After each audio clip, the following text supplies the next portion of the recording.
bit of what I'm using. I'm a little more of a gearhead than Robert. I'm a little older, and I've been in this for a lot of years. One of the things I really like is a rangefinder. And this one is just some cheap, good ratings on Amazon. Picked it up. I'm not into long-range shooting here in Puerto Rico like I used to be when I was lived in the States. A pair of Steiner binoculars come in handy at times, just help spot things. And you know, I've got my range bag sitting here that I use it to range. And then here's my Daystate Huntsman Regal. Is that a Caldwell bag? Yeah, these are Caldwell bags. I've used them off and on for different things and different types over the years.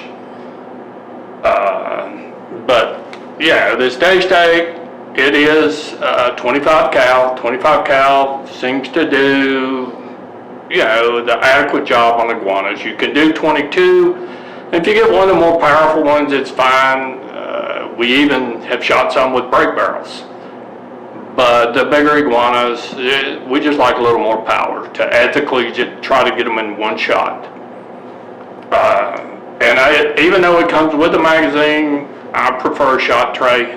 The magazine, for me, every now and then I'll have a little hiccup on these magazines. And the other thing is I like trying my best to make a one shot and done job.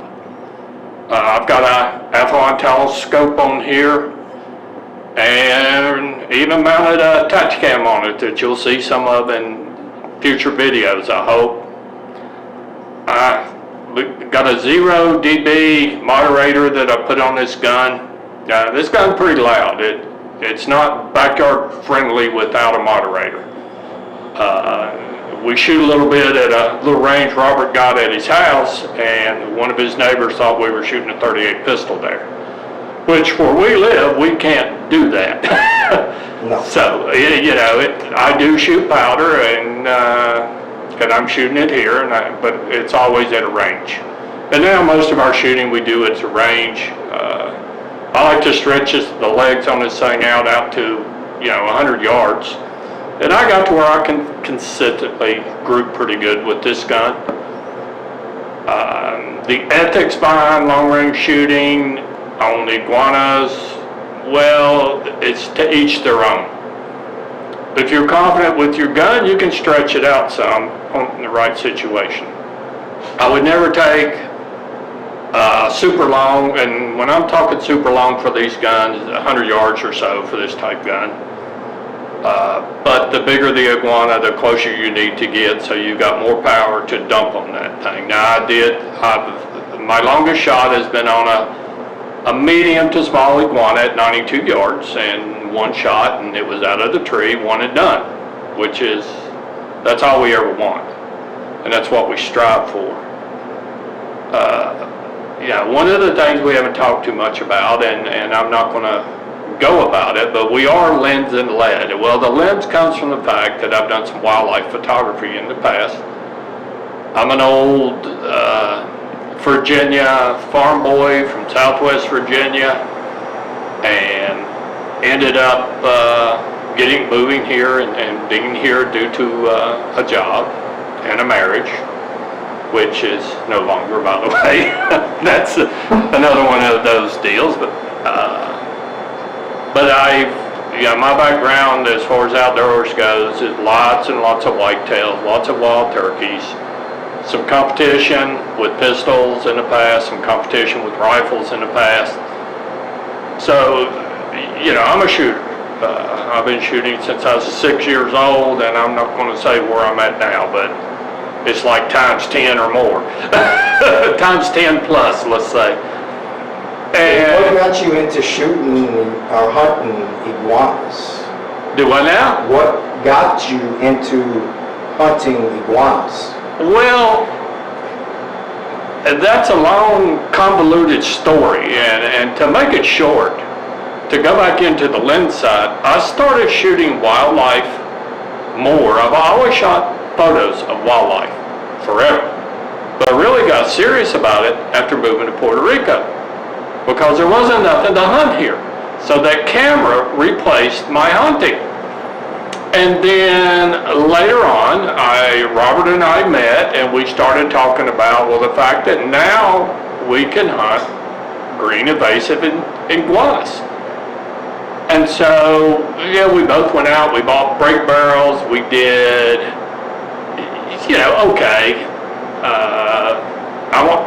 We did have some one-shot kills, but we had a lot, we had to pump more than one into them, and we both decided, well, we're gonna move to a PCP. And really, you are what got me into hunting iguanas. And of course, the absolute worst thing that could happen was I started shooting again. And because of the laws here, I never even had a firearms license, but after the law changed, well, I went out, and now I'm collecting some powder guns again. I'm bringing some from the States that I own and are at sons, friends' houses. But it's like finding an old friend again for me, and it took me not very long to become a pretty good shooter again. This gun here, recently, I was shooting at the range, and I don't even remember distance. I think it was like 40 yards or something, and someone said, "You're missing." And I called the shot, and I'd already put 4 rounds in one hole, and I said, I'm gonna put it to the right and to the bottom, and I put that round right where I said I was gonna put it. And it's weird in a way, because Robert and I go to the range and we're shooting these guns, and I'm sitting there shooting at 100 yards a lot of times, and we end up with an audience, and people never seen it, and they bring a lot of people have rifles there, but we haven't seen a lot of accuracy yet. And I'm sure they'll get there, they're new gun owners, and they're shooting some 223 stuff, but they just need practice, and they need to learn. And now that the old man is around, I've been helping who I can help when I can help. Like I said, for me, it's like finding an old friend. It's something I've done since I was 6 years old and first started getting taught by my father. And, by the time I was 9, on our property, I was in the woods hunting and taking deer. So that's where I am. I'm just a bleep. I'm just a Virginia hillbilly that ended up in Puerto Rico because now I own a company here, and I'm just kind of settled here. I love the weather, but I miss every fall.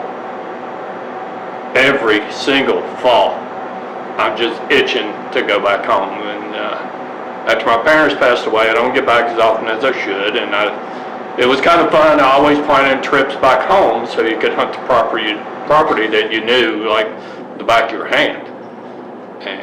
But that property's no more. So I just got to find a place and go back and do some more hunting again with my kids. Anyway, that's it for me. Well, I guess we're going to wrap it up. It's been kind of fun, our first session. It's kind of learn as you go for us, like everybody that starts this thing. We hope that you will like and subscribe so we can keep our content coming, and we know that people actually appreciate it. Otherwise, we'll be like everybody and just shut it down. We're not going to fool with this. Nobody wants to see it. But you can find us on Instagram also at Linton Led Outdoors. All one word. Yeah, all one word together, and the and word spelled out. The other thing I want to do is thank my close friend Dale Peters in Florida. Dale's a retired professional musician, and he put together some original music for us. Dale, we appreciate it. Both Robert and I love what you did. Thank you. Hey, hell yes. Edit it if you want. Also, I would like to thank Caesar, however you want to say, Picatoste, Coffee and Bistro, for providing us with the location to film, and always got great coffee. great food, great pastries, And great atmosphere to hang great out. atmosphere, exactly, great atmosphere. Yeah. So drop in when you get a chance. Pica Toasty Cafe. Yeah, and who knows, I think there may be in our future the Pico Toasty shooting team. Maybe so. We gotta talk to somebody and try to get him. If we can get him away from the bistro and coffee shop long enough to come shoot with us. He needs some practice. But that's a little later.